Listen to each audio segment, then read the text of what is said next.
तो हमने यहाँ पर लास्ट क्लास खत्म किया था कि संजय फिर बोलता है धृतराष्ट्र को कि भगवान ने अर्जुन को 4 भुज का रूप दिखाया और उसके बाद 2 हैंडेड फॉर्म में कन्वर्ट हो गए। 2 हैंड फॉर्म में जैसे ही कन्वर्ट हो गए तो अर्जुन बोलता है फिर कृष्ण को। तो हम अभी वो रीड करते हैं, text number 51 chapter. Yes yes पढ़िए 51 नंबर। दृष्टदेवं मनुष्यं रूपं त्वा सौम्यं जनार्दन इदानीम अस्मि समर्थः सचेता प्रकृतिं गतः। जब अर्जुन ने कृष्ण के उनके आदि रूप में देखा तो कहा, हे जनार्दन, आपके इस अतीव सुंदर मानवीय रूप को देखकर मैं अब स्थिर चित्त हूँ और मैंने अपनी प्राकृत अवस्था प्राप्त कर ली है। तो दृष्टवा इदम मानुषम रूपम, कि आपके मनुष्य रूप को देखने के बाद तव सौम्यम जनार्दनम, सौम्यम मतलब ब्यूटीफुल, सौम्यम मतलब अति सुंदर, ऐसे अति सुंदर मानुष्य रूपम, मनुष्य जैसे रूप के दर्शन को देख के इदानीम अस्मि संवृता सचेता प्रकृतिम गता, मैं अपनी चेतना को मैं फिर से मैंने प्राप्त कर लिया। सचेता प्रकृतिम गतः, मैं एक्चुअली फिर से रिस्टोर हो गया। I am restored to my original nature. तो भगवान का ये 2 हैंडेड फॉर्म का दर्शन देखकर अर्जुन पीसफुल हो जाता है, अर्जुन सेटिस्फाइड हो जाता है, क्योंकि 2 हैंडेड फॉर्म कृष्णा का इतना ब्यूटीफुल है कि कोई भी इसका जब दर्शन करता है तो उसको पीस और सेटिस्फेक्शन मिलता है। क्यों? क्योंकि भगवान का ओरिजिनल फॉर्म वो है, ओरिजिनल जो क्या बोलते हैं, हाँ, मूल स्वरूप जो भगवान का है वो 2 हैंडेड फॉर्म है। जैसे एक इसमें आया,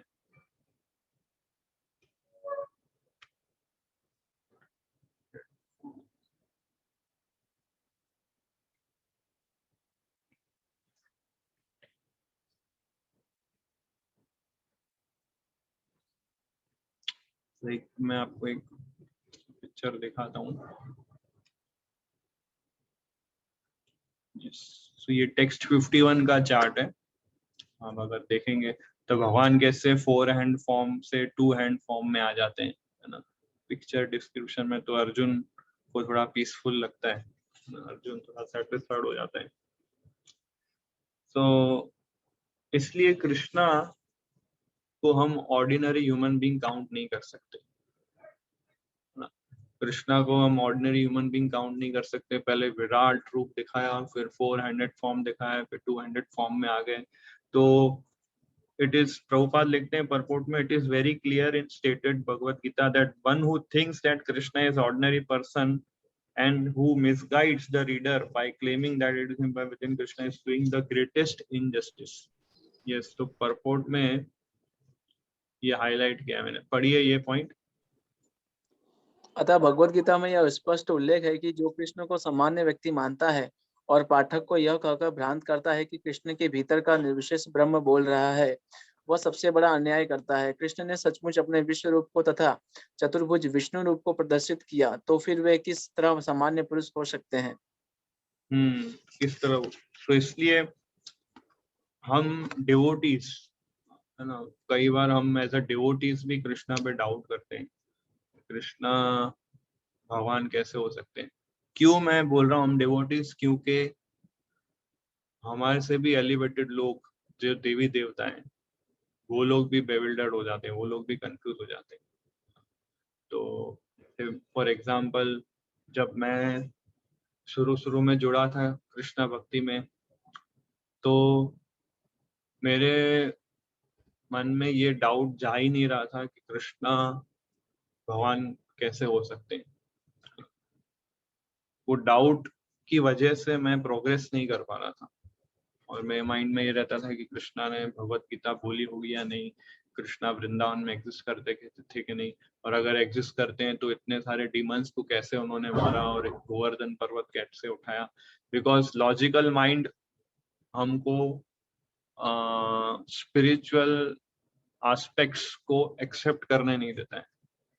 हमारा लॉजिकल माइंड स्पिरिचुअल कंसेप्ट को एक्सेप्ट करने नहीं देता है। इसलिए एज अ डिवोटीज भी हमें इस बात से फुल्ली कन्विंस्ड होना चाहिए कि Krishna is the supreme personality of godhead, और ये डाउट्स जो डीमन की तरह हमारे मन के अंदर घूमते हैं वो हमारे माइंड को डिस्टर्ब, डिस्ट्रैक्ट, डेविएट कर सकते हैं। तो इसलिए स्क्रिप्चर्स बहुत इंपॉर्टेंट है हमारे लिए। एवरीडे हमें स्क्रिप्चर्स पढ़ने चाहिए। स्क्रिप्चर्स पढ़ने से ही हम सारे डाउट्स को क्लियर कर सकते हैं। ये डाउट रूपी डेमंस को हम नष्ट कर सकते हैं स्क्रिप्चर्स की मदद से, क्योंकि ये जो स्क्रिप्चर्स है, ये वेद है, भगवत गीता, ये सब कृष्णा से अभिन्न है। जैसे भगवान कृष्णा ने सभी राक्षसों को मारा था, ऐसे भगवान कृष्णा शास्त्र के रूप में आते और हमारे मन के अंदर के राक्षस को मारते। ये स्क्रिप्चर्स जो है भगवान से अभिन्न है। ये पढ़िए आगे। शुद्ध भक्त कभी भी ऐसी गुमराह करने वाली टीकाओं से विचलित नहीं होता, क्योंकि वह वास्तविकता से अवगत रहता है। भगवत गीता के मूल श्लोक सूर्य की भांति स्पष्ट है। मूर्ख टीकाकारों को उन पर प्रकाश डालने की कोई आवश्यकता नहीं है।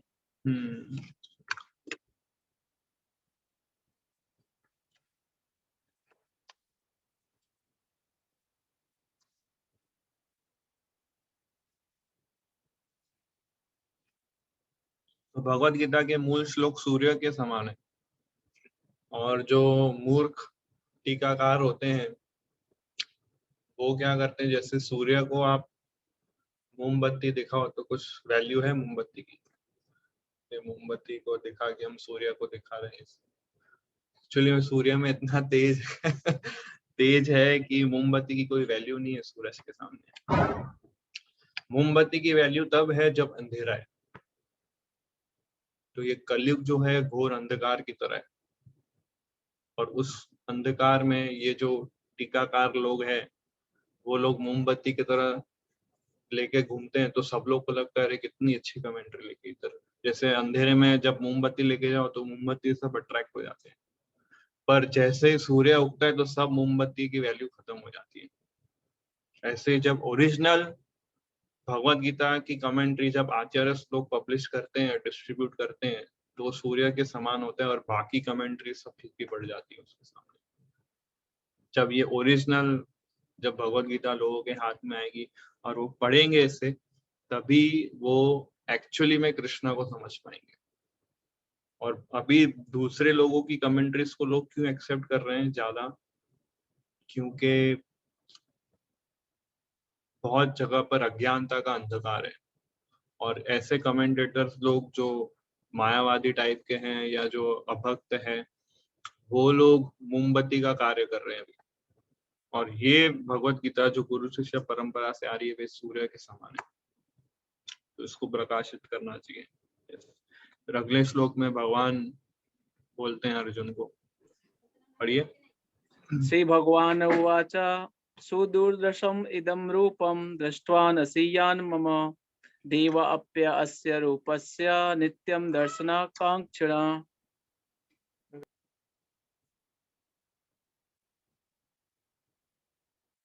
ये वॉइस नहीं आ रहा है आपका प्रभु?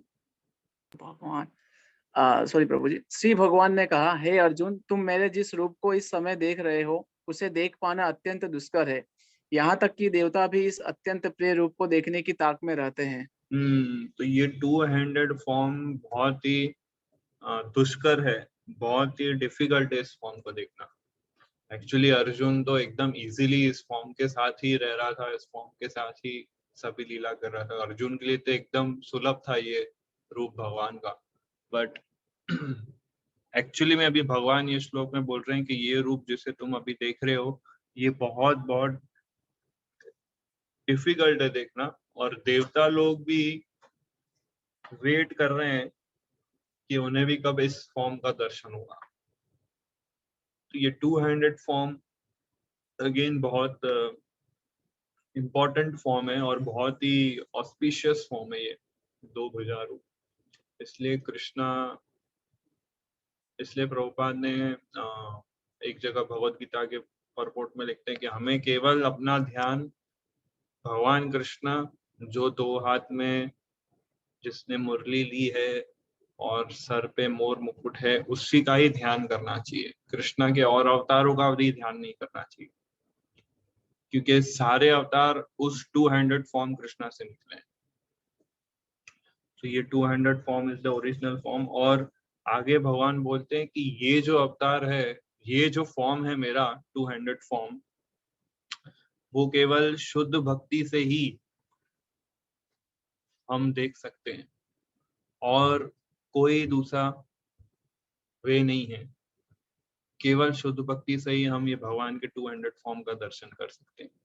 और दूसरा पॉइंट, ये शुद्ध भक्ति से हम लोग भगवान कृष्ण के कोई भी रूप का दर्शन कर सकते हैं। नरसिंह देव, वामन देव, वरादेव, राम भगवान, कोई भी फॉर्म का दर्शन कर सकते हैं। और शुद्ध भक्ति से 2 भुजा वाले रूप का भी हम भगवान का दर्शन कर सकते हैं। और ये जो 200 फॉर्म है कृष्ण का, ये भगवान ने द्वापर युग में दिखाया था, राइट। द्वापर युग कितने वर्ष का होता है, कितने साल का होता है द्वापर युग? टोटल ड्यूरेशन द्वापर युग का कितना है? 8,64,000। 8,64,000। 64,000। तो 8,64,000 का द्वापर युग है, उसमें केवल भगवान कृष्ण 125 वर्ष ही रहे इस पृथ्वी पे। तो ये जो 200 फॉर्म जो भगवान ने दिखाया था अर्जुन को, वो बहुत बहुत बहुत कम समय के लिए दिखाया था ब्रह्मांड में, केवल 125 वर्ष ही रहे। सो उसमें भी जब भगवान ने ये 200 फॉर्म प्रस्तुत किया, उसमें भी उस समय भी लोग कृष्णा को भगवान नहीं मानते थे। जैसे कंस थे, जरासंध थे, शिशुपाल, उसमें से भी कई लोग गए गुजरे थे और कृष्णा को भगवान नहीं मानते थे। तो इसलिए ये फॉर्म को बिहोल्ड करना या ये फॉर्म को समझना बहुत डिफिकल्ट है, दुष्कर है, ऐसा भगवान इसमें बोलते हैं। इससे कनेक्टेड कई सारे श्लोक है भगवत गीता में, श्रीमद् भागवतम में, जो इन सभी 200 फॉर्म, कृष्णा के 200 फॉर्म को बहुत सराहा है और बहुत ही ग्लोरीफाई किए है ना। मैं आपको श्लोक बताता हूँ।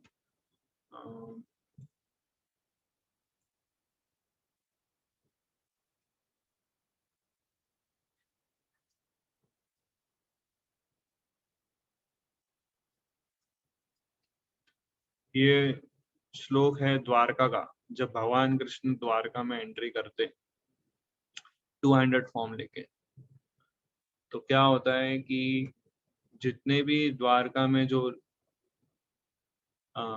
लेडीज थे, जब फर्स्ट टाइम कृष्णा के 200 फॉर्म को देखा था, तो वो सारे लेडीज छत पे चले जाते हैं और कृष्णा का दर्शन करते हैं। तो सुखदेव गोस्वामी बोलते हैं, जब उन्होंने ये 200 फॉर्म देखा तो उनके आंखों के लिए ये उत्सव बन गया था बहुत बड़ा। पढ़िए इसका ट्रांसलेशन ये। When Lord Krishna passed over the public roads, all the ladies from the respectable families of the Dwarka went up to the roof of their places just to have a look at the Lord. They considered this to be the greatest festival. भगवान कृष्ण का ये transcendental form बहुत बहुत ही भरपूर था internal potency से, और जो भी इस फॉर्म का दर्शन करता था उसको गोलोक वृंदावन प्राप्त होता था। ऐसे ही एक और श्लोक आता है,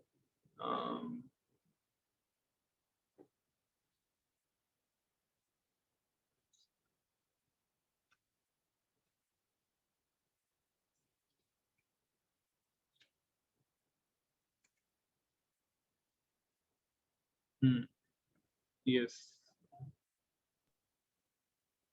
पढ़िए ये। Krishna's face is decorated with the ornaments such as the earrings resembling sharks. His ears are beautiful, his cheeks are brilliant, and his smiling attractive to everyone.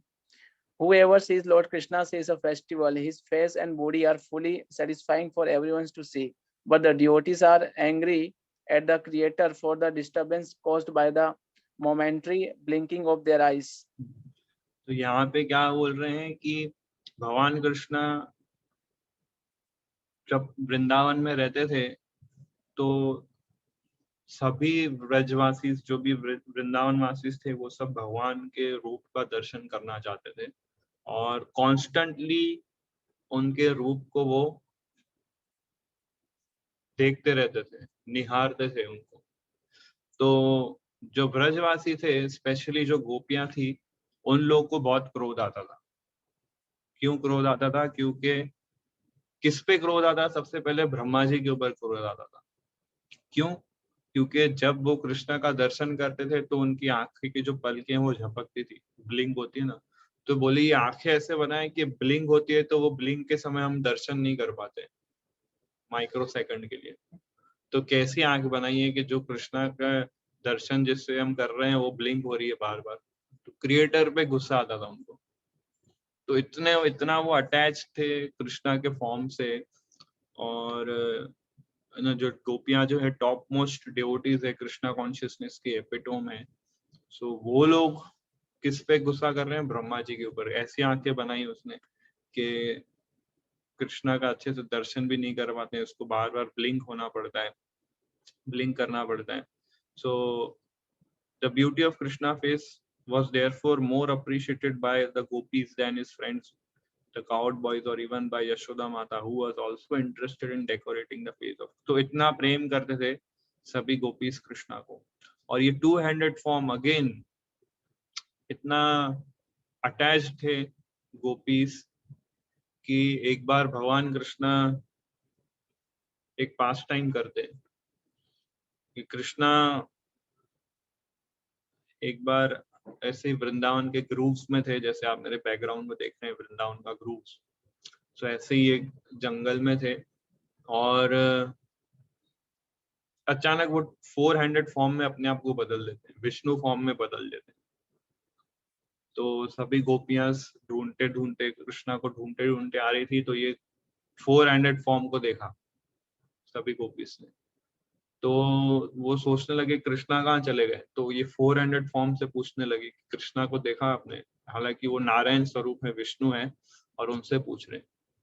तो वो फॉर्म को देख के एक्चुअली जब कृष्णा ने देखा कि गोपीज इतनी तत्पर है कि 200 फॉर्म देखना चाहती है और पूछ रहे हैं कि कृष्णा कहाँ है, आपने देखा 200 फॉर्म कृष्णा को?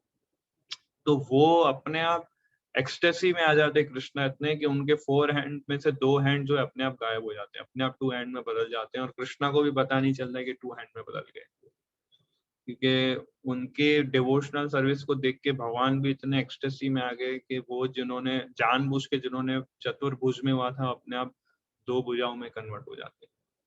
तो इस तरह से कई सारी ऐसी पास्ट टाइम्स है जिसमें भगवान के ये 200 फॉर्म को बहुत बहुत ग्लोरीफाई किया है कई सारे आचार्यों ने। सो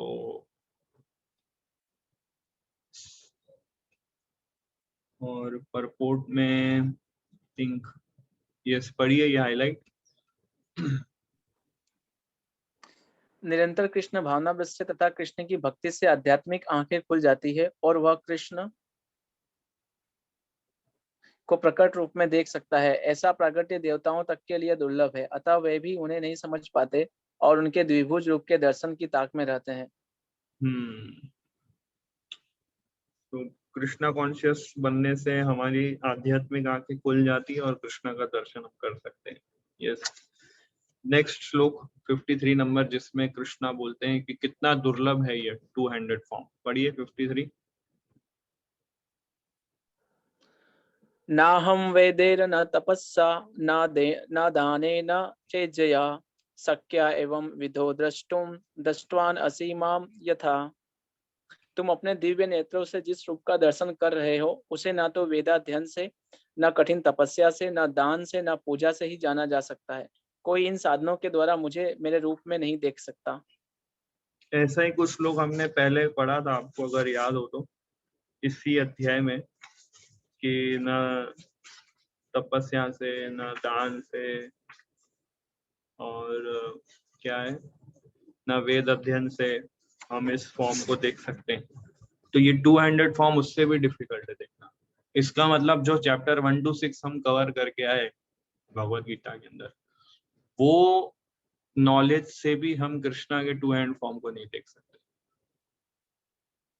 क्योंकि उसमें तो सब कर्मा और ज्ञान और, है ना, फल से आसक्त नहीं होना है, इस तरह से पूरा कृष्णा एक्सप्लेन करते हैं नॉलेज। तो वो उस नॉलेज से भी हम 200 फॉर्म का दर्शन नहीं कर सकते। 400 फॉर्म का शायद हो जाए दर्शन आपको, पर 200 फॉर्म का डिफिकल्ट है। 200 फॉर्म केवल शुद्ध भक्ति से ही देखा जा सकता है। और जब भगवत गीता में ये जो बीच के जो 6 अध्याय जो हम स्टडी कर रहे हैं, वो ही शुद्ध भक्ति का अच्छे से डिस्क्राइब कर रहे हैं। तो इसलिए वेद अध्ययन से, कठिन तपस्या से, दान से, पूजा से नहीं जाना सकता। कोई इन साधनों के द्वारा मुझे मेरे रूप में नहीं देख सकता, इस तरह से भगवान बोलते हैं। Yes, next 54। ये 54 और 55 लास्ट के दो श्लोक है, भगवान शुद्ध भक्ति को डिस्क्राइब कर रहे हैं। अगेन जैसे वही पैटर्न भगवान रिपीट करते हैं, हर अध्याय के अंत में भक्ति का ग्लोरिफिकेशन करते हैं भगवान, भक्ति योग का। तो ये लास्ट के 2 श्लोक है 54-55 इस अध्याय के, जिसमें अगेन शुद्ध भक्ति का डिस्क्रिप्शन देते हैं। पढ़िए। भक्त्या त्वा अनन्यशक्या अहम एवं विधो अर्जुन ज्ञातुं द्रष्टुं च तत्त्वतेन प्रवेष्टुं च परन्तप। हे अर्जुन, केवल अनन्य भक्ति द्वारा मुझे उस रूप में समझा जा सकता है जिस रूप में मैं तुम्हारे समक्ष खड़ा हूँ, और इसी प्रकार मेरा साक्षात दर्शन भी किया जा सकता है। केवल इसी विधि से तुम मेरे ज्ञान के रहस्य को पा सकते हो। तो भक्त्या तो अनन्य शक्य, तो केवल अनन्य भक्ति के द्वारा ही हम इस रूप को देख सकते हैं। अनन्य भक्ति, ये शब्द अगेन हमने 9th चैप्टर में डिस्क्राइब किया था। अनन्य चिंतयन्तु माम, अनन्य मतलब और कोई वे नहीं, सिर्फ प्योर डिवोशनल सर्विस। न कर्म से हम भगवान का ये 200 फॉर्म का दर्शन कर सकते हैं, न ज्ञान से हम भगवान के इस फॉर्म का दर्शन कर सकते हैं, केवल शुद्ध भक्ति से, जो कर्म और ज्ञान से परे है। कुछ टाइम पहले हमने शुद्ध भक्ति के ऊपर एक अलग क्लास लिया था, जिसमें कर्म मिश्र भक्ति, ज्ञान मिश्र भक्ति, योग मिश्र भक्ति हमने डिटेल में चर्चा किया था। तो ये शुद्ध भक्ति जो है, उसमें सिर्फ एक ही एजेंडा होता है भक्त का, कि भगवान की वो सेवा कैसे करे। आज हम भागवतम स्टडी में पढ़ रहे थे कि शुद्ध भक्त जो होते हैं वो गोलोक धाम जाने की भी इच्छा नहीं रखते हैं, है ना। आज के परपोर्ट में प्रभुपाद बहुत अच्छा लाइन लिख रहे थे भागवतम स्टडी में। सो भक्त जो होता है वो भगवत धाम जाने की भी इच्छा नहीं रखता है, उसका एक ही एजेंडा होता है, भक्ति कैसे करनी है, भगवान की सेवा कैसे करनी है, भगवान को संतुष्ट कैसे करना है। फिर चाहे उसके लिए नरक भी जाना पड़े, नो प्रॉब्लम, वो रेडी रहता है। नरक जाके अगर भगवान संतुष्ट होते हैं तो he is ready to stay eternally in hell, अगर भगवान की इच्छा है तो ये भक्त का मूड होता है। और यही मूड से हम भगवान का 2 भुजा रूप का दर्शन कर सकते हैं। तो ये मूड कल्टीवेट करना आसान नहीं है, बहुत समय लगता है, और शुद्ध भक्त का संग बहुत आवश्यक है इसके लिए। तो परपोर्ट में प्रभुपाद बहुत सारे पॉइंट्स एक्सप्लेन करते हैं, जिसमें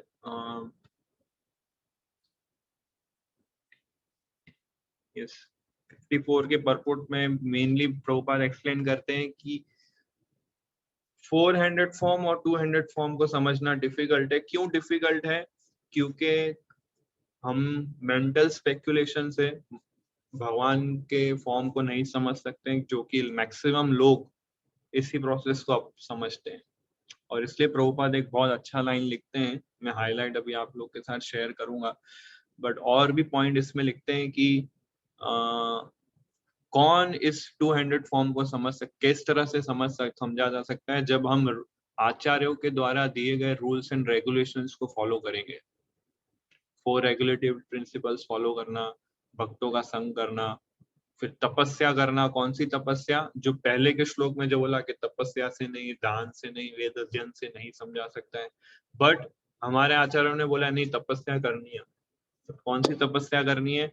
जैसे एकादशी का उपवास, फिर भगवान के जो उत्सव होते हैं, जन्माष्टमी, रामनवमी, इसमें उपवास रखना और 4 नियमों का पालन करना, ये हमारे लिए तपस्या है। मॉर्निंग प्रोग्राम अटेंड करना, ये हमारे लिए तपस्या है। फिर चैरिटी से भी हम भगवान को संतुष्ट कर सकते हैं। चैरिटी मतलब कि भगवान के वो भक्त जो कृष्णा भक्ति का प्रचार कर रहे हैं, जैसे कि हम लोग आज गुजरात के one of the remote village में हैं हम अभी, और यहाँ पे कई भक्त उत्साह पूर्वक सुबह से लेकर शाम तक प्रभुपाद की भगवत गीता को गांव-गांव में डिस्ट्रीब्यूट कर रहे हैं। मैं उन लोग के साथ ही अभी डिवोटीज के साथ यहाँ जुड़ा हूँ।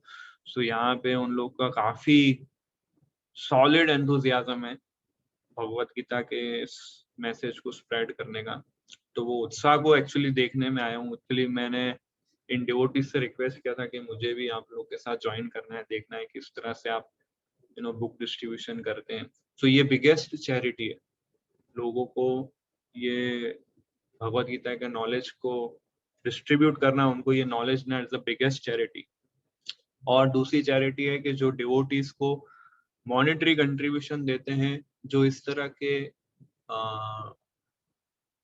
कृष्णा कॉन्शियस नॉलेज को स्प्रेड करते हैं, क्योंकि प्रचार करने के लिए ऑफकोर्स लक्ष्मी और फाइनेंस की जरूरत पड़ती है। तो वो लोग जो इसमें मॉनेटरी कंट्रीब्यूट करते हैं, उसको भी चैरिटी में गिना गया है। सो ये इस वे से हम शुद्ध भक्ति तक पहुंच सकते हैं। चैरिटी, तपस्या, फिर डीटी वर्शिप, प्रभुपाद इस परपोर्ट में लिखते हैं डीटी वर्शिप कि हमें भगवान के मंदिर जाना चाहिए, श्री विग्रह का दर्शन करना चाहिए। और ये भी लिखते हैं प्रभुपाद इस परपोर्ट में कि कौन कमेंट्री लिख सकता है भगवत गीता के ऊपर? वही व्यक्ति लिख सकता है जो शुद्ध भक्ति प्रैक्टिस कर रहा है। शुद्ध भक्ति प्रैक्टिस करता है वही भगवत गीता के ऊपर कमेंट्रीज लिख सकते हैं। सारे जो कृष्णा के जो फॉर्म्स हैं, वो ये 200 फॉर्म से निकले। कृष्णा के जितने भी अवतार है, चैतन्य चैतामृत आप पढ़ेंगे तो उसमें भगवान कृष्ण के पूरा कैटेगरी दिया है कि कितने कितने टाइप्स के अवतार है, बहुत सारे टाइप के अवतार है, उसको कैटेगरी फॉर्म में डिवाइड किया है चैतन्य महाप्रभु ने। तो वो सारे अवतार, सारे के सारे अवतार 200 फॉर्म कृष्णा से निकले। वो फॉर्म जो गाय चराते हैं वृंदावन के अंदर और जो फ्लूट बजाते हैं यमुना के किनारे, उस फॉर्म से सारे अवतार कृष्णा के निकले। नरसिंह देव, वामन देव, जितने भी आप जानते हैं, विष्णु अवतार, सारे के सारे। सो और ये जो यूनिवर्सल फॉर्म, जो विराट रूप है, वो ओरिजिनल फॉर्म नहीं है भगवान का। कई लोग ऐसा मानते हैं कि ओरिजिनल फॉर्म है, बट ये ओरिजिनल फॉर्म नहीं है। तो इन परपोर्ट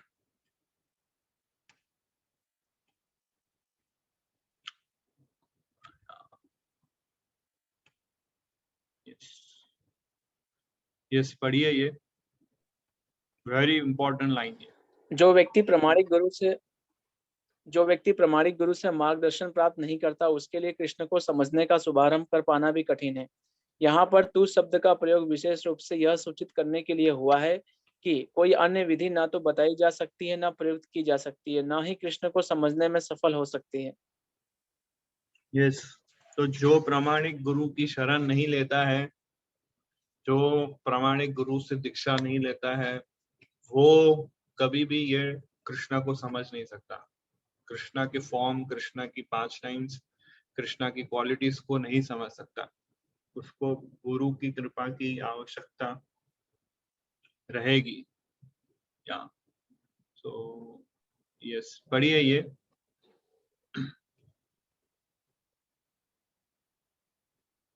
हजारों हाथों तथा हजारों सिरों वाला विश्व रूप तो उन लोगों का ध्यान आकृष्ट करने के लिए दिखलाया गया जिनका ईश्वर से तनिक भी प्रेम नहीं है। यह ईश्वर का आदि रूप नहीं है। तो 200 फॉर्म, ये जो विराट रूप है वो भगवान ने क्यों दिखाया था? उन लोग को अट्रैक्ट करने के लिए जो भगवान से प्रेम नहीं करते, ताकि वो लोग धीरे धीरे अट्रैक्ट हो और धीरे धीरे उनका एलिवेशन हो। यस, फिर यह रूप उन लोगों को भले ही अलौकिक लगे जो अपने को सकाम कर्मों द्वारा ऊपर उठाना चाहते हैं, किंतु भक्ति में रत व्यक्तियों के लिए तो दो भुजा वाले कृष्ण का रूप ही अत्यंत प्रिय है। यस, सो इन नटशेल ये लास्ट के 2 श्लोक में भगवान यही बताना चाहते हैं कि शुद्ध भक्ति के द्वारा ही ये 2 भुजा वाले रूप का दर्शन कर सकते हैं, और शुद्ध भक्त जो होते हैं उनको ये विराट रूप के दर्शन में कोई इंटरेस्ट नहीं है, और जो भक्त नहीं है उन्हें ये लगता है कि ये विराट रूप जो है ये असली रूप है भगवान का, और इस विराट रूप से सारे अवतार निकले। ये मिसकंसेप्शन है। यस, पढ़िए लास्ट श्लोक 55। मत कर्म कर्ण मत परमो मद भक्ता संग वर्जिता निर्वार्य सर्वभूतेषु यह सा माम एति पांडवा। हे अर्जुन, जो व्यक्ति सकाम कर्मों तथा मनोधर्म के कलमश से मुक्त होकर मेरी शुद्ध भक्ति में तत्पर रहता है, जो मेरे लिए ही कर्म करता है, जो मुझे ही जीवन लक्ष्य समझता है और जो प्रत्येक जीव से मैत्री भाव रखता है, वह निश्चय ही मुझे प्राप्त करता है। तो भगवान को कैसे प्राप्त किया जाए, भगवान की शुद्ध भक्ति कैसे किया जाए, इसके अंदर 5 पॉइंट इस श्लोक में भगवान बताते हैं, है ना। तो बहुत इंपॉर्टेंट श्लोक है। प्रभुपाद परपुट में लिखते हैं कि ये श्लोक जो है भगवत गीता का एसेंस है। This verse is considered to be the essence of Bhagavad Gita. ऐसा यस, ये वाला भगवत गीता का सार माना जाता है श्लोक यहाँ। तो इसमें 5 पॉइंट हमें बहुत अच्छे से याद करने हैं। मत कर्मा सबसे पहला पॉइंट। मत कर्मा मतलब जो मेरे लिए कार्य करता है। फिर मत परमो, जो मुझे ही परम मानता है। तीसरा मत भक्त, जो मेरा भक्त बनता है। चौथा संग वर्जिता, जो अभक्त है उनके संग से वो दूर रहता है। और 5वां निर्वैर सर्वभूतेषु, दूसरे कोई जीवों से ईर्ष्या नहीं रखता। तो ये 5 पॉइंट्स परपोर्ट में भगवान बताते हैं। तो ये 5 पॉइंट्स के ये जो आप चार्ट देख रहे हैं इस चार्ट के फॉर्म में डिस्क्राइब किया है। सो सबसे पहला है, भगवान बोलते हैं मत Karma, engage in doing my work, जो मेरे लिए कार्य करता है और फल की इच्छा नहीं रखता है, फल से आसक्त नहीं है। Who is engage in doing my work. तो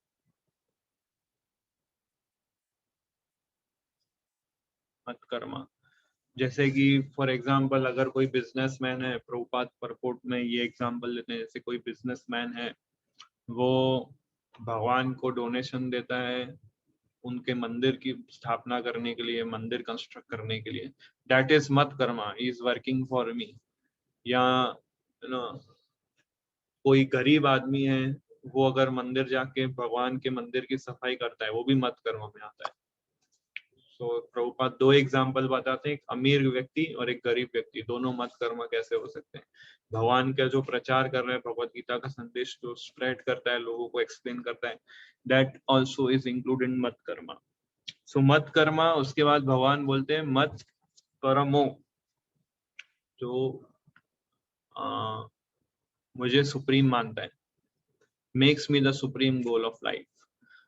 मत परमो मतलब कि वो, उसके माइंड में कंफ्यूजन नहीं है कि मैं स्वर्ग भी जा सकता हूँ या मुक्ति प्राप्त करके ब्रह्म ज्योति में भी लीन हो सकता हूँ।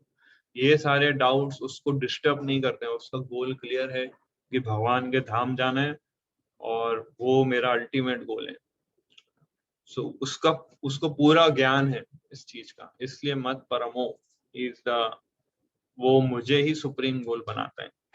तीसरा है मद भक्ता, मद भक्ता मतलब जो मेरी भक्ति में लगा है। सो भक्ति मतलब हमने कई बार डिस्क्राइब किया है, भक्ति का अर्थ क्या है? भक्ति का अर्थ क्या है? विपिन विलास रूप, भक्ति का अर्थ क्या है?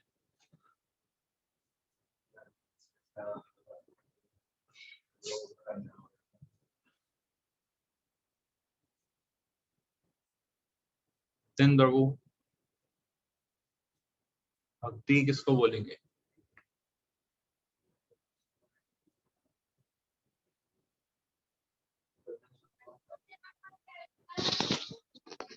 हरे कृष्णा प्रभु। हाँ यस प्रभु बोलिए। प्रभु जी, श्रवणम कीर्तनम विष्णु। करेक्ट एकदम। ये नौधा भक्ति जो है, श्रवणम कीर्तनम विष्णु स्मरणम अर्चनम वंदनम पादनम, सो ये सब भक्ति के अंदर आता है। सो ये जो 9 विधियां हैं उसको बोलते हैं मत भक्ता, जो मेरी भक्ति में लगा रहता है इस माध्यम से। और चौथा है संग वर्जिता। संग वर्जिता मतलब कि एक्सक्लूसिव प्योर डिवोशनल सर्विस, मतलब उसके अंदर एंजॉइंग मेंटालिटी या कंट्रोलरशिप मेंटालिटी नहीं है, या प्रोपराइटरशिप मेंटालिटी नहीं है।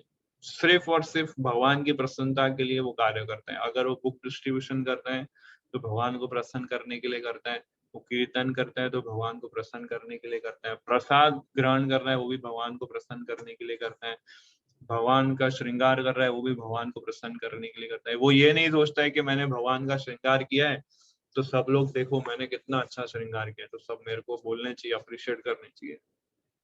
वो प्रॉपर मूड नहीं है। तो श्रृंगार करता है वो, इसका मूड क्या होना चाहिए कि भगवान संतुष्ट है कि नहीं, उसका यही मूड है। दूसरे लोग उसको अप्रिशिएट करें या उसको ग्लोरीफाई करें, उसमें उसको बिल्कुल भी रुचि नहीं है। इसी के तात्पर्य में भी प्रभुपाद परपोर्ट में तात्पर्य में लिखते हैं कि शुद्ध भक्त जो होता है वो लोग धाम जाना भी इच्छा नहीं रखता है, उसकी सिर्फ एक ही इच्छा है भगवान की सेवा कहाँ बेस्ट हो सकती है वो। तो ये सब संग वर्जिता में आता है। और लास्ट है निर्वय सर्वभूतेषु, है ना, he is friendly to all living being. सभी से मित्रता रखता है, किसी से ईर्ष्या नहीं करता है, किसी से द्वेष नहीं करता है। वो चाहता है सब जगह कृष्णा भक्ति का प्रचार हो, हर व्यक्ति को कृष्णा कॉन्शियसनेस मिले, और ये सबसे टॉप मोस्ट बेनिडिक्शन है सभी के लिए। तो ये मीन्स निर्वय सर्वभूतेषु का अर्थ ये है कि वो भक्त जो है प्रीचिंग में बहुत एक्टिवली इंगेज रहता है। देखिए अगर हम लोग ये भगवत गीता का नॉलेज समझ गए और अगर हम प्रचार नहीं कर रहे हैं तो हम एक तरीके से हिंसा कर रहे हैं लोगों के ऊपर, क्योंकि आपने प्रॉपर नॉलेज ले लिया है, आपको सब पता है, अब आप दूसरों को ये नहीं समझा रहे हो तो मतलब आप हिंसा कर रहे हो उसको ये नॉलेज नहीं देके, क्योंकि वो ऑलरेडी मटेरियल वर्ल्ड में सफर कर रहे हैं और आपको पता है इस सफरिंग का सॉल्यूशन क्या है, और आप उसको मदद नहीं कर रहे हो, मतलब आप क्या कर रहे हो, हिंसा कर रहे हो, आप वायलेंस कर रहे हो। तो प्रीचिंग नहीं करना बहुत बड़ा वायलेंस है, इसलिए प्रीचिंग करते रहना चाहिए। It is very very important. नहीं तो आप प्योर, अगर आप प्रीचिंग नहीं कर रहे हो मीन्स आप 50% भक्ति कर रहे हो सिर्फ, बाकी 50% प्रीचिंग से ही आपको मिलेगी। लोगों को कनेक्ट करना भगवत गीता से, भगवान की सेवा से कनेक्ट करना, वो जब तक आप नहीं कर रहे हो, केवल आपको ऐसा लगता है कि मैं भगवत गीता क्लास अटेंड करूंगा और माला जप करूंगा और रीडिंग करूंगा, हियरिंग करूंगा, हो गया, दैट इज 50%। रिमेनिंग 50% है कि आप जिनको भी जानते हैं या नहीं जानते हैं उन सभी को आप कृष्णा से कनेक्ट करें, कृष्णा से जोड़ें, क्योंकि वो लोग सफरिंग सोल्स हैं। और भगवान इधर बोल रहे हैं निर्वय सर्वभूतेषु, वो सभी लोगों को अपना मित्र मानता है। तो जो मित्र होता है वो सबको बेस्ट चीज शेयर करता है, तो वो है ये कृष्णा कॉन्शियसनेस।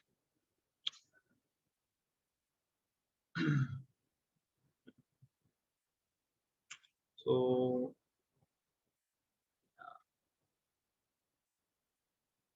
यस, तो ये 5 पॉइंट जो है ये कैरेक्टरिस्टिक्स है शुद्ध भक्ति की। मत कर्म, मत परमो, मत भक्त, संग वर्जित और निर्वय सर्वभूतेषु। तो ये पांचों के जो पॉइंट्स है इस चार्ट में आप देख सकते हैं। परपोर्ट के सारे पॉइंट्स मैंने इसके अंदर ऐड किए समरी फॉर्म में। तो इसको आप अपने फ्री आवर्स में रेफर कर सकते हैं।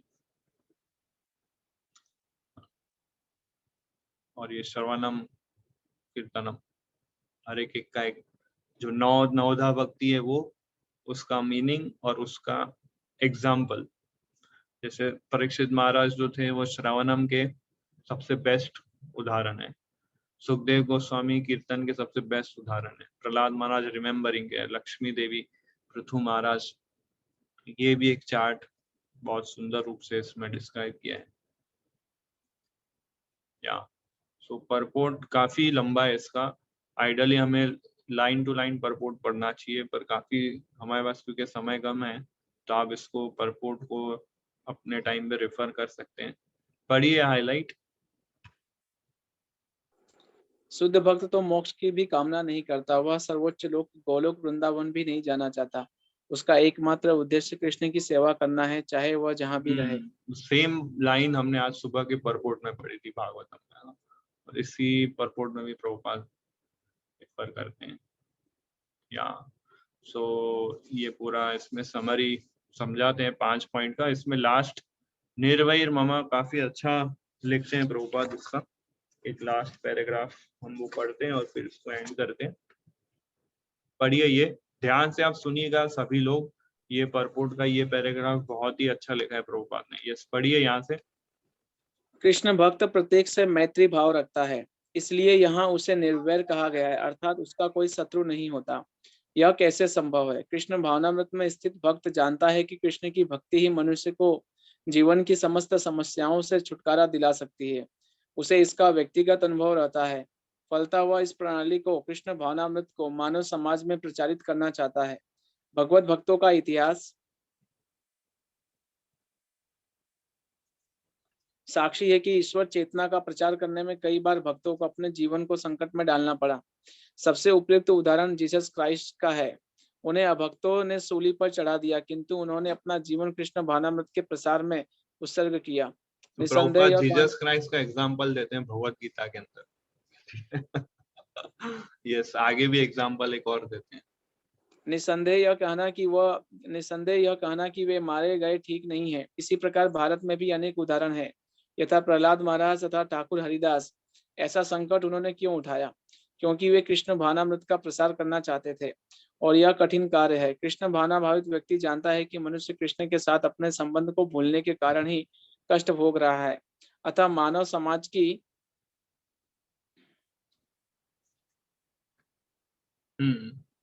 स्लाइड अतः मानव समाज की सबसे बड़ी सेवा होगी कि अपने पड़ोसी को समस्त भौतिक समस्याओं से उबारा जाए। इस प्रकार शुद्ध भक्त भगवान की सेवा में लगा रहता है।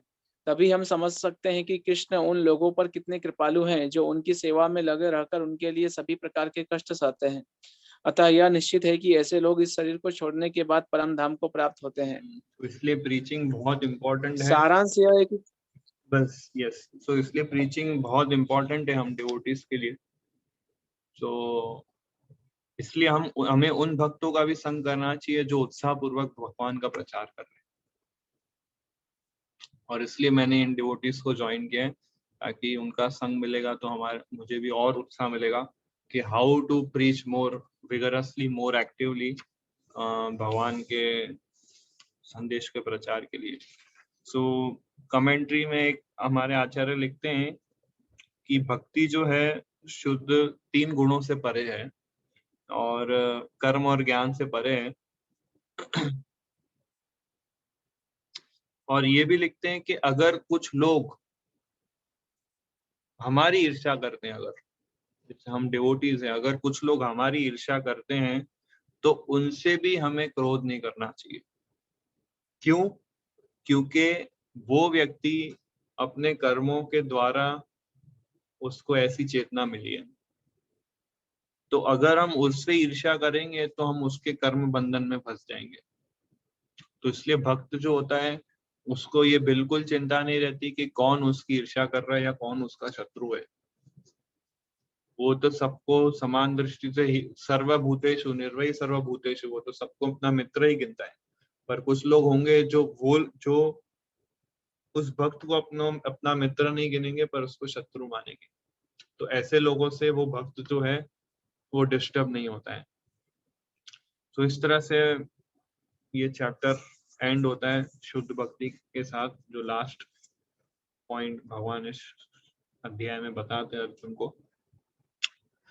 तो यस, किसी का कोई प्रश्न है तो पूछ सकते हैं, किसी को कोई डाउट कैन आस्क।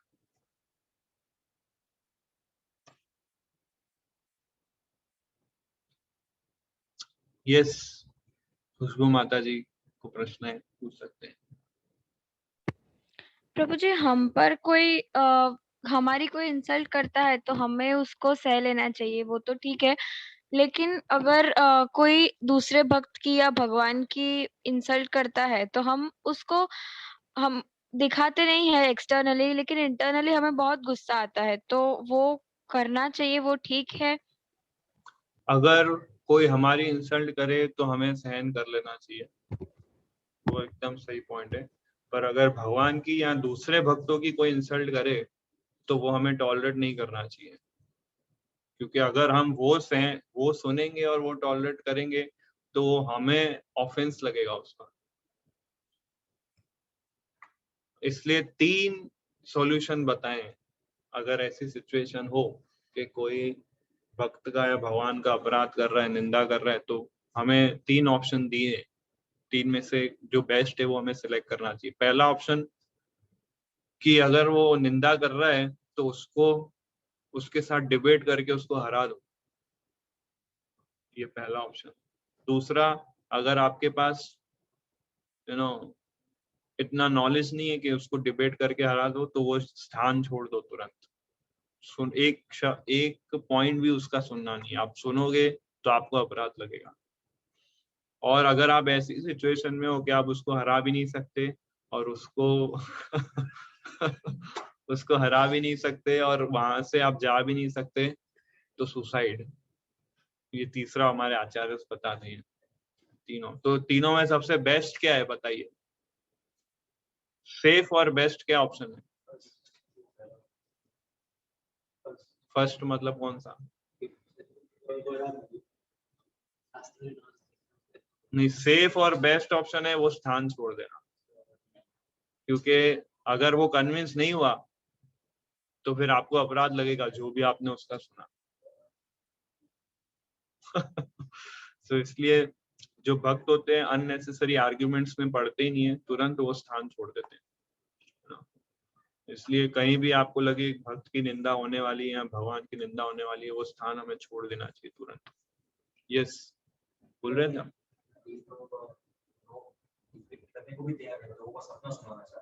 हाँ, डिबेट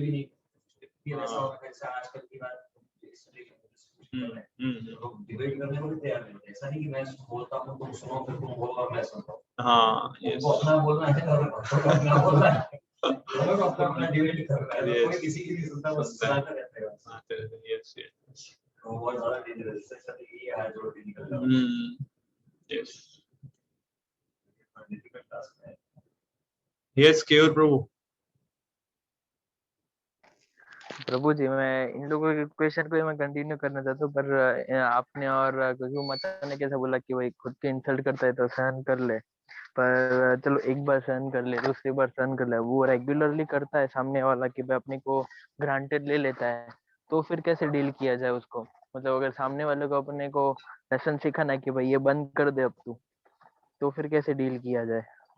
नहीं, हमें उसको सुधारना नहीं है, हमें उसको इम्प्रूव नहीं करना है, हमें खुद को पहले प्रोटेक्ट करना है कि हमसे कोई ऑफेंस नहीं हुए उसका वही। अपराध सुन के या उसकी निंदा सुन के। इसलिए हमें वो स्थान छोड़ देना चाहिए। बस हमें अपने आप को प्रोटेक्ट करना है। वो प्रभु प्रोटेक्ट खुद को कैसे करे? जैसे कैसे कि वो भाई स्थान छोड़ देना चाहिए, मैं तुरंत वो आपकी जगह छोड़ देनी चाहिए। स्थान। अच्छा, उनके साथ आर्ग्यूमेंट्स ज्यादा नहीं करना है। पर जैसे कैसे प्रभु अपन साथ में ही है, तो मैं आपकी हर बार मैं आपको कैसे भी करके मैं आपको इंफीरियर फील ही करवाना चाहता हूँ, किसी को भी, आपको भी, मतलब मेरा नेचर ही ऐसा है सामने वाले का कि भाई वो किसी को भी ऐसे नीचे ही दिखाता, खुद को ही हाँ, ऊपर तो करता जो है। शुद्ध भक्त होता है वो हाँ विनम्र होता है, इसलिए वो अपने आप को इंफीरियर मान लेता है, वो जगह छोड़ देता है। ना राइट और रॉन्ग या मैं बेस्ट हूँ, मैं ज्यादा इंटेलिजेंट हूँ, उसको प्रूव करने में नहीं लगा होता है डिवोटी। डिवोटी जो होता है उसका एक ही एजेंडा होता है, कृष्णा को सर्व करना है और अपराधों से बचना है।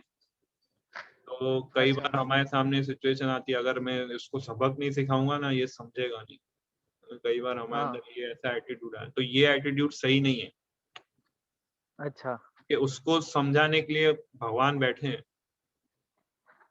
अच्छा। हमें अपने आप को पहले प्रोटेक्ट करना है। हम तो तभी उस हमें व्यक्ति अपने को को समझा सकते हैं जब हम पूरी तरह से कन्विंस्ड है और सारे शास्त्रों से थरो है। नंबर 1 पॉइंट ये, और नंबर अच्छा 2 पॉइंट ये कि सामने वाला व्यक्ति भी एक्सेप्टेंस वाले मोड में होना चाहिए। अगर वो चैलेंजिंग मोड में या रिबेलियस मोड के साथ डिबेट कर रहा है तो कभी भी आपकी बात नहीं सुनेगा। वो आपकी क्या, भगवान भी उसको समझाएंगे ना तो भी वो नहीं समझेगा, क्योंकि कृष्णा भी जब यहाँ अच्छा। थे तो भी लोग उसको भगवान नहीं मानते थे। तो फिर हम और हाँ आप कौन है? तो इसलिए सेफर अच्छा साइड ये है कि उनका स्थान छोड़ना चाहिए, इन लोगों के साथ आर्ग्यूमेंट नहीं करना चाहिए। अगर आप आर्ग्यूमेंट करोगे, डिबेट करोगे, तो उससे दो चीजों की, एक तो अपराध लगेगा, दूसरा आपके अंदर डाउट्स आएंगे, और तीसरा आपका फेथ हिल जाएगा कि मैं यार सही कर रहा हूँ कि नहीं, प्रभु जी जो बोल रहे हैं सही बोल रहे थे कि ऐसा सब। अच्छा। हाँ। ठीक है प्रभु जी। हाँ और कोई प्रश्न?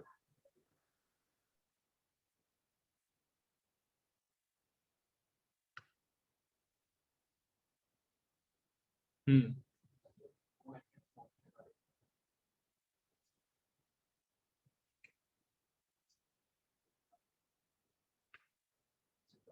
हम्म हम्म ये सारे 200 फॉर्म्स ही है।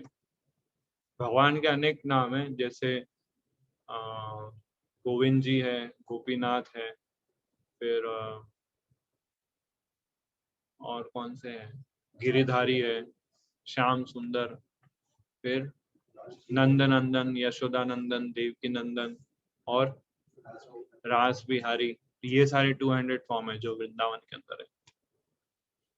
सो भगवान का कोई एक नाम नहीं है। ऑफ कोर्स एक नाम है कृष्णा, ओरिजिनल नाम, बट भगवान ने जितनी लीलाएं की अकॉर्डिंगली वो जो कार्य करते हैं उसके ऊपर नाम हो जाते हैं उनका। जैसे गोपाल है क्योंकि वो गाय चराते हैं, गोविंद जी है क्योंकि वो गायों को आनंद प्रदान करते हैं, फिर गोपीनाथ है क्योंकि सभी गोपियों के स्वामी हैं, फिर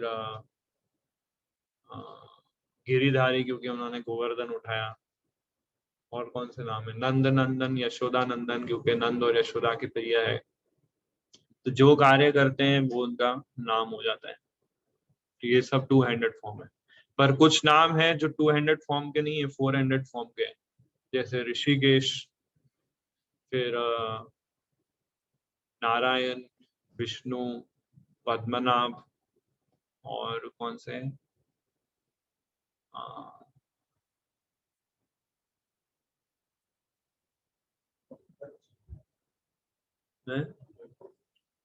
वेंकटेश्वर, पंकज नाभ है। तो ये जो है 400 फॉर्म के नाम। तो चैतन्य चैतामृत में बताया कि भगवान के दो नाम है, primary names, secondary names. Primary names जो वृंदावन वाले सारे, सेकेंडरी नेम्स मतलब ये वैकुंठ वाले 400 फॉर्म वाले।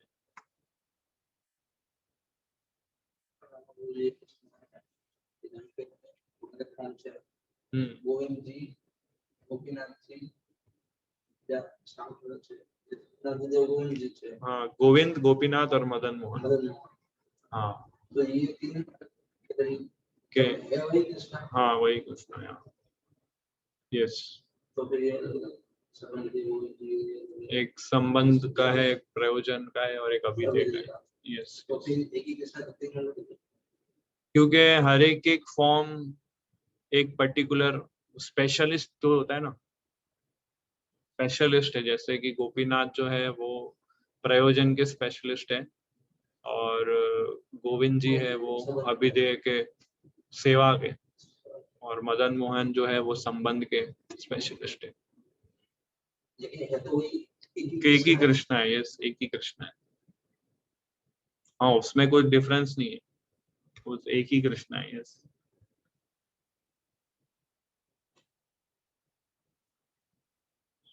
यस, और कोई प्रश्न?